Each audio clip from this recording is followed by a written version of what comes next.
ये हो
आदरणीय परम पूज्य माननीय जोगिंदर बाबू साहू जी माता के दरबार में बड़े उदार ही से हरि ठाकुर जी के दरबार में क्या वर्ष क्या प्रदान करते हैं। मैं महाकाली के चरण कमल में मैं रविंद्र को 4 करोड़ की नमन करता हूँ, आशीर्वाद चाहता हूँ, भगवान से कामना करता हूँ इन महादानी के बाल बच्चे को सद्ज्ञान सद्बुद्धि दे, माता भगवती धन में वृद्धि दे, भंडार को भरते दे।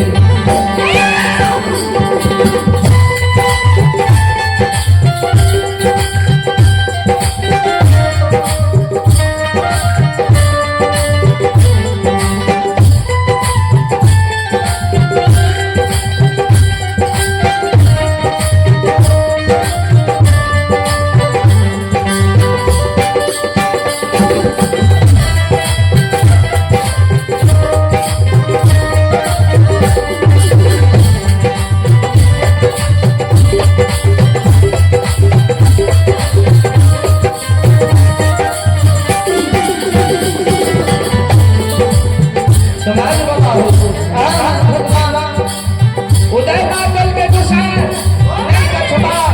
लीलाधारी ठाकुर जी के तूफाने किया लागल हो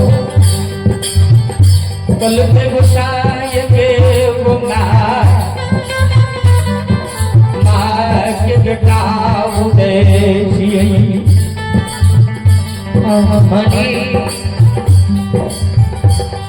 संसार में जगह एक विकास को नाम उदय है और गुस्सा उदय माय रख लगे उदय रहते सब दिन लेकिन ठाकुर जी हो जे जे तोहर कजियार बनला कटक कदलो तोहर कजियार भक्त ज्योति कोहबीन बनला एक रति चुप में कंचन शरीर जोड़ जोड़िया बना बदली बदलो